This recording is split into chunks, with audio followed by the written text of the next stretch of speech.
It's Fans Corner. Welcome to it, and thank you so much for making time for us. The festive season is upon us. Season's greetings to all of you, and thank you so much for making time for us once again. A Merry Christmas. We are back to the Betway Premiership, and we've just watched Orlando Pirates against Marumo Gallants, and we've also watched Mamelodi Sundowns against Amazulu, or rather Amazulu against Mamelodi Sundowns down in KZN. The two games were supposed to play concurrently, but we saw what happened in Orlando Stadium. The game had to be delayed. It had to be paused and then delayed a bit. It had to resume a little bit later on because of terrible weather out in Orlando. The game that I got to watch a little bit more was the game between Mamelodi Sundowns and Amazulu. That's a game that I think was tightly contested. Yes, Mamelodi Sundowns, as usual, had most of the possession, but I was actually impressed with the manner in which Amazulu were the manner in which they approached the game. I think the tactics were spot on. They got it right. I think Amazulu. It's unfortunate that they conceded right in the dying minutes of the game, in the last minute of the game, with the informed Ikrem Renas punishing Amazulu for lack of concentration in the very last minute of the game. I'm not going to talk about attendance in either of the two games. I mean, it's the festive season. Like I said in the previous video, that I think in our country we prefer other forms of entertainment other than football. Football is it's a by the way thing for most of us. Vusmuzi Vilagazi and Arthur Zwane, the co-coaches of Amazulu, I actually have to commend them in the manner in which they tried to play against Mamelodi Sundowns. Of course, they did not try to match them pound for pound. We don't expect a lot of teams to do that in South Africa. We talk about this all the time. But I think what they tried to do in the midfield and making sure that it wasn't much of I wouldn't say it was much of a low block, although their offensive line was a little bit retracted, a little bit just behind the center line. That is why you saw quite a number of offsides from Amazulu, and that's why we saw the red card that was given to Ronwen Williams. The reason is because now he had to play the sweeper keeper.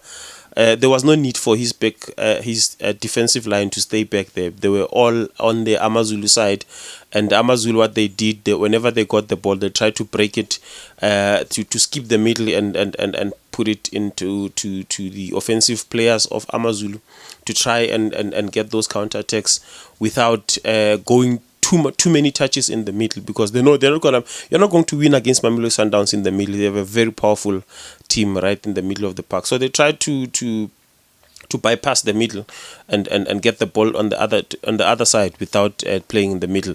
And that's what it happened a number of times, where you see one Amazulu player breaking into the Sundowns half, and then Ronwen Williams, obviously being the allied goalkeeper that he is, playing the sweeper a number of times, but he was caught in the second half where he was he fouled an Amazulu player and got red carded as the last man standing. Obviously, he had to get a red card. So we expected Amazulu to get more into the game, and that's exactly what they did. But still, they couldn't dominate Mamelodi Sundowns even with 10 men on the field. Amazulu having one man in the field, but they still could not break that Mamelodi Sundowns. It was more Sundowns that was attacking. Amazulu still kept on attacking the way they were attacking. They didn't try to throw the game at Mamelodi Sundowns. Understandably so. I mean, we speak about this Mamelodi Sundowns. It's not a team that you make a mistake and try to take them head on. There are a few teams that can do that in the PSL. They almost held on until to get at least a draw, Amazulu. But unfortunately, the red hot, the informed Ikrem Renas punished them right at the end of the game. It makes for a very interesting two-horse race in the PSL. We know it's a two-horse race now. I don't think there's any other team that can join Pirates and Sundowns in the race for the title. It's almost impossible. Although mathematically it can still be done, but I don't see Pirates and Sundowns dropping so many points. So and also Sundowns having a new coach. I think this in as much as the coach himself, Cardoso, might want to do well in the PSL, but I don't think Sundowns as a team, the management of Sundowns, are really that interested. It's more like a practice to them. They want to win. You can see the players want to win the game. I saw the way Reina celebrated at the end of the game, that they want to win every game. They want to win the league, obviously, but even if they didn't win it, it wouldn't be a train smash for them as long as they do well in CAF. If they win CAF and lose the PSL, it's a successful season for Mamelodi Sundowns.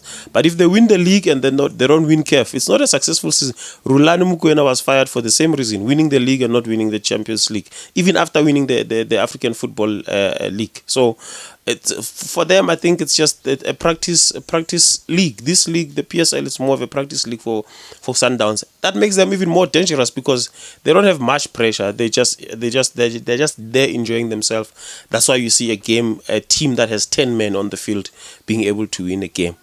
Then we watched the game between Pirates and Marumo Gallants. That game, I was watching that game before it was paused for a moment. So I think it was on the second minute, just at the very beginning of the game, Orlando Pirates taking a lead, and I thought to myself, it's going to rain goals. It rained literally, and then it went on to rain goals indeed. But in the first half, we saw what happened. You know, the field became so soaked and so wet after the rain. It became a little bit difficult for the two teams to play their kind of football. We know Marumo Gallants, even during the time of Tenten Malisela, they are a ball playing team. Orlando Pirates are definitely a ball playing team. It's difficult to be a ball to keep on playing the ball on the ground when it's soaking wet the way it was. But as it was becoming drained, it was becoming easier for both teams to play. That's why you saw in the second half, when the field was a little bit more drained, in the second half we saw Orlando Pirates really turning the screw against Marumo Gallants, and we saw Pirates going on to score 8 goals at the end of the game. 7 goals scored in the second half. I think the difference between the two teams, you could see chalk and cheese completely. They tried Marumo Gallants. I think Marumo Gallants, the other problem that they have is generally they struggle in the second half. We've seen a number of games where they do well in the first half, and in the second half for some reason they struggle. One of the reasons I said is that the age factor is really killing them. On average they have a very high an old squad, so to say, and you have these young stars at Orlando Pirates, the likes of Funkota, Mufu King. Otto can run despite his age. Otto can run. Van Rooyen. You know, with Pirates, if you don't stop their fullbacks, they are definitely going to deal with you, because the fullbacks makes it so easy for the wingers to get into the box, to make those box entries, and then there are those crosses that come through. You saw a number of those goals. I lost count of the number of goals that came as a result of the fullback pushing so high up in the field in the final third, and then making a cross, and sometimes not even a cross. We saw those cutbacks, and that's where the likes of Talent Mbata benefit. He had a brace, beautiful goals. Those cutbacks are also a weapon for Orlando Pirates, especially when you have players such as Talent Mbata there. Pirates scoring 8 goals, increasing their goal difference, catching up with Mamelodi Sundowns. If Pirates win their next game, remember now Pirates, they are a point behind Mamelodi Sundowns, having played one less game. So if they win their game in hand, of course game in hands are not points in hand, so they still have to win their game. So if they win their game and catch up with Sundowns in terms of games, then they overtake them. They become they are number 1 on the log again. So it's going to be a very interesting one, a 2-horse race, which is something that we haven't seen in a long time in South African football. It's only been Mamelodi Sundowns throughout. It's always been Mamelodi Sundowns for the past 7 or 6 seasons. Sundowns, just there's no race at all. There was that one season where Kaizer Chiefs were on top of the log. It wasn't much. It was a 2-horse race, but that's the last time we saw a 2-horse race. So we'd like to see another one, and it would be also interesting to see whether Sundowns will want to go all the way to win it, or they'll rather focus more on the Champions League. Also, Orlando Pirates are also in the Champions League, so it makes for an interesting race, because both teams are affected equally in terms of the number of games they are going to be playing. For as long as they stay in the Champions League, they will be playing the same number of games. Okay, so thank you so much for making time for us. This has been Fans Corner. Season's greetings to all of you, and we meet again in the next one.